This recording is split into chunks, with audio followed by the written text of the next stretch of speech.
Iya, semuanya makasih udah.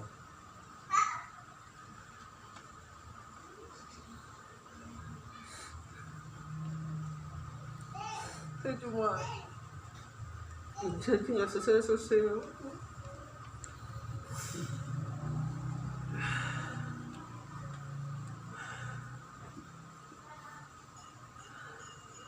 Saya nggak tahu harus ngomong apa. Saya sakit dibilang aktif.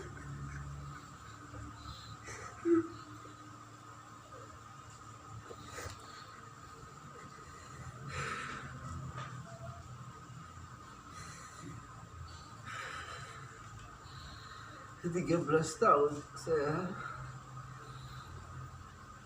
berumah tangga,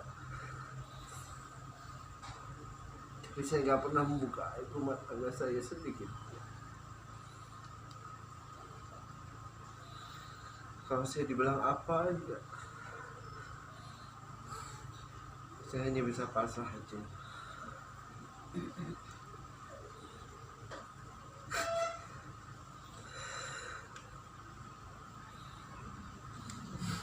Tapi saya juga bingung.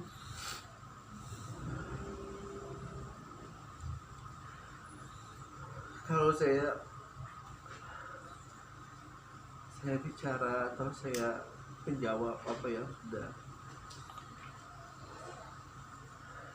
dilontarkan dari pihak sana, saya bukan orang yang sudah gibah. Saya juga bukan orang yang suka memfitnah, bukan orang yang suka menggunjing.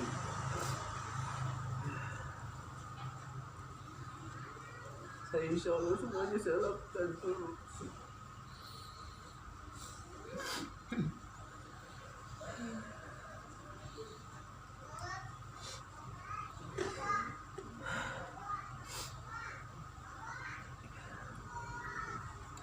Saya selama ini diam aja.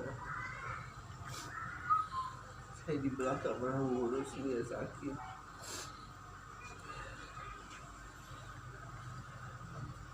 Hanya Allah yang tahu apa yang saya lakukan untuk dia.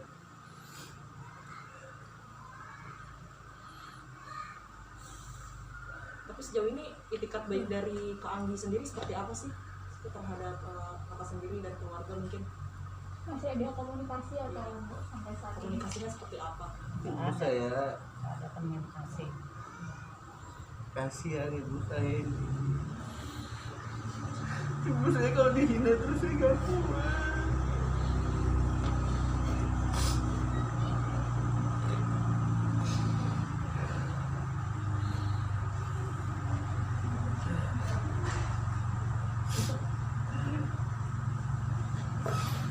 Padahal kalau saya kepada mantu nggak nganggap sebagai mantu, sebagai anak juga, nggak ada teori-teori.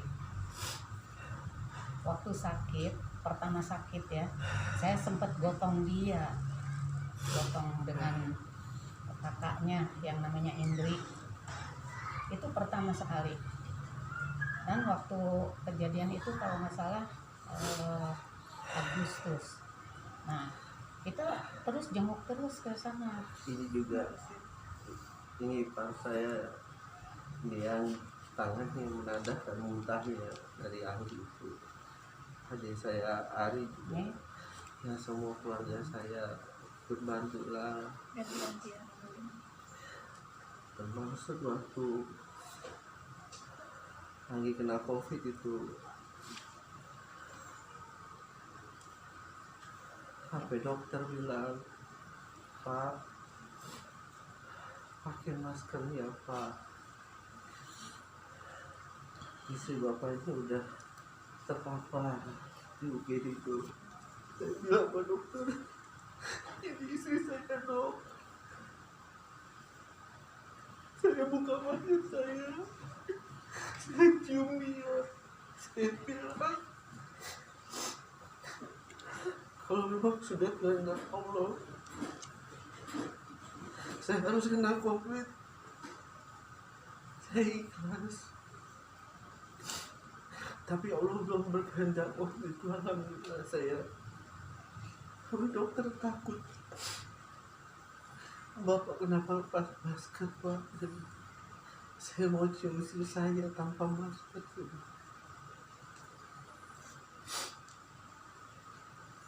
Kak, maaf sebelumnya, ini kan dari Zoom dari pengacaranya tadi bilang sudah berpisah sejak tahun lalu.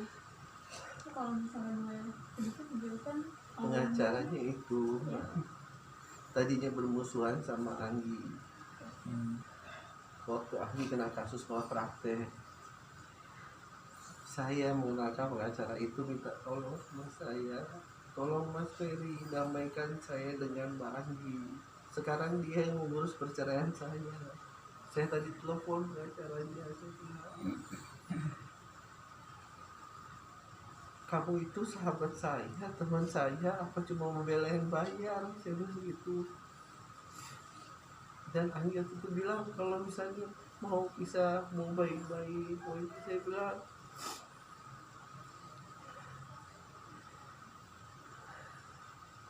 sampai saya dibilang acting, bukan acting, gak ada yang mau orang sakit Pak. Ya siapa sih ada yang mau sakit, enggak ya kan? Jadi bilangnya katanya sakitnya acting, tapi kurang actingnya katanya. Tidak pernah ada komentar yang jelek loh terhadap Anggi. Selama ini diam aja. Cuman saya bilang udah sabar deh, udah sabar. Kita minta aja sama Allah, semoga dibukakan hatinya. Kan saya bilang, saya menghibur aja. Karena kan kalau misalnya tambah sakit. Saya tidak pernah dengarkan dia. Tapi saya sebenarnya bukan hanya dari tahun lalu aja.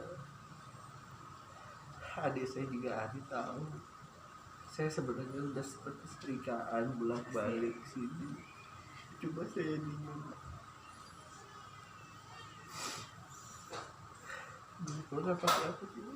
Iya, berkali-kali diusir sama Anggi. Jadi baju-baju itu kan bukannya dimasukin ke koper, tadi dimasukin ke tempat kresek sampah. Jadi kan saya sebagai ibunya juga sedih dong loh, anak saya sampai kayak begini gitu. Jadi nggak lama 10 hari dia telepon, terus dia sempat datang juga ke sini nengokin. Jadi saya sih udah sebenarnya terserah deh, mau ini bukan sekali ini ya yang diusir itu, sudah berkali-kali ini diusir. Saya bilang mentang-mentang ya kita nih orang nggak punya, Mas Ferry kan nggak punya apa-apa, tapi jangan dong sebagai kepala rumah tangga jangan terlalu diinjek-injek gitu. Harga diri dia mau kemana?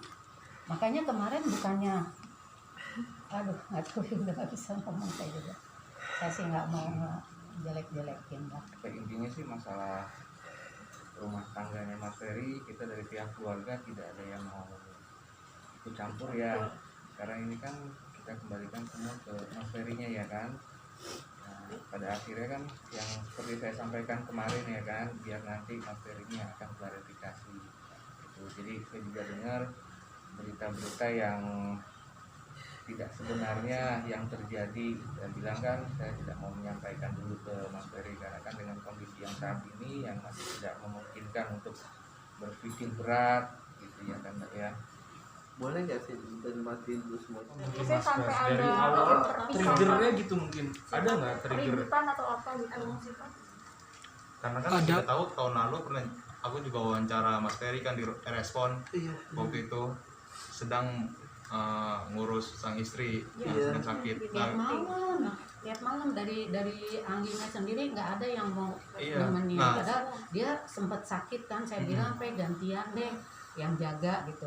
Kadang-kadang saya bilang Iya. udah deh suruh pulang Waktu deh. kena COVID juga, saya minta kakak tertuanya sama adiknya datang. Terus lihatin Harosa, nggak ada yang mau datang, nggak ada yang mau sama sekali. Cuma saya yang ini. Mungkin tadi yang soal isu orang ketiga mungkin Alhamdulillah nggak ada. nggak ada. Iya. Yang saya tahu mungkin orang tiganya nggak tahu ibu saya kata gitu. Nggak ada sih. Ibu Tapi tadi Kalau Mas kalau Fer, memang mau ada orang ketiga ya dari dulu aja. tapi mungkin kalau boleh tahu apa sih Mas Fer mungkin kira-kira gitu triggernya yang membuat akhirnya semuanya menjadi seperti ini gitu loh. Allah alam selama saya yang mau terlalu jauh takutnya nanti Takut salah sih. ya takut salah, nanti takutnya saya juga jatuhnya jadi gibah, jatuhnya jadi fitnah, jatuhnya jadi cuma ya itu aja. Saya ya sudah, kalau memang ini udah kehendak Allah jalannya terbaik ya saya hanya bisa jalani. Ibu juga tadi Mas Ferry bilang tadi ibu sering diteror, sering dihina-hina, mungkin dengan seperti apa bu menghinanya? Iya itu dibilang urus ibu kamu yang sudah tua katanya. Biar kamu tidur sama ibu kamu, ya saya tidur sama anak ya nggak masalah mau sampai setua apapun. Namanya ibu sama anak. Urus katanya terus orang tua kamu katanya yang sudah tua, sudah lansia. Sebentar lagi juga pikun gitu. Itu ada WA-nya. Saya bilang nggak apa-apa, saya mau terima aja, mau dibilang apapun. Memang saya sudah tua, mau dibilang apa? Masa mau dibilang muda? Saya tetap tua. Tapi saya nggak masalah, saya biarin. Saya nggak masukin di hati ya. Nggak apa-apalah, mungkin dia kan lagi sakit, nggak masalah. Mungkin dia lagi sensitif gitu. Ya saya serahin aja sama Allah, nggak apa-apa. Mungkin nanti Allah yang akan balas. Saya sih nggak mau gimana-gimana. Saya pernah waktu sebelum Mas Ferry kesini, saya bilang, saya mau nengokin Anggi gimana ya? Jangan dulu sekarang, katanya dia nggak mau lagi ditengok gitu. Berkali-kali. Nah waktu Lebaran saya bilang kita kesana deh silaturahmi. Dia udah duluan, kamu nggak usah kesini, saudara-saudara aku udah mau nerima kamu katanya. Nggak mau dari Nggak mau ada. Nggak mau. Tidak mau bahkan saya nikah. Sudah nggak mau nerima. Ya udah, mau biarin aja. Tapi mungkin selama 13 tahun itu seperti itu apa mungkin seperti apa tante? Atau akhir-akhir ini? Atau mungkin dari akhir-akhir ini? Udah lama. Sudah lama, sudah sering. Mas, setelah adanya gugatan dari Mas Ferry sendiri seperti apa Mas? Ketika adanya gugatan cerai sendiri? Iya, nggak apa-apa. Cuma saya juga bilang tadi yang pengacaranya, kamu itu kalau nggak ada saya kamu nggak bisa kenal sama Hanggi. Dia bilang saya yang baik-baikin, saya yang mendamaikan, saya seperti ditusuk dari belakang aja. Dia bilang jadi kamu itu sifatnya seperti itu. Saya bilang jadi apa artinya sama ini yang kayaknya buat dia persahabatan nggak ada gitu. Tapi Mas Ferry sendiri ingin mempertahankan rumah tangga atau seperti apa Mas? Nah, saya insya Allah saya jalanin apa yang memang sudah menjadi kehendak Allah aja. Harapannya seperti itu. Kalau keluarganya dia udah seperti itu ya biarin aja. Mungkin ya saya juga nggak tahu ya, sebaik apapun saya mungkin di mata mereka salah aja gitu. Seperti saya tadi bilang, wallahu a'lam bishawab aja. Saya tidak mau apa ya termasuk adiknya lah gitu.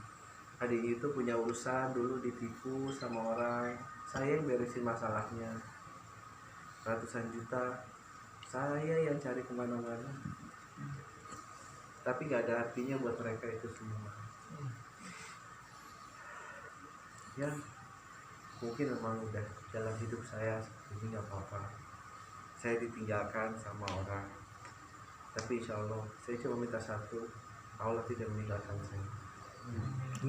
Tapi saya tetap ikhtiar, saya minta sama Allah kan yang maha menyembuhkan juga. Cuma saya nggak pernah sakit, saya buat acting apa segala macam, sedih saya kayak gitu dibilang. Kasih ya. Oke. Terima kasih Mas.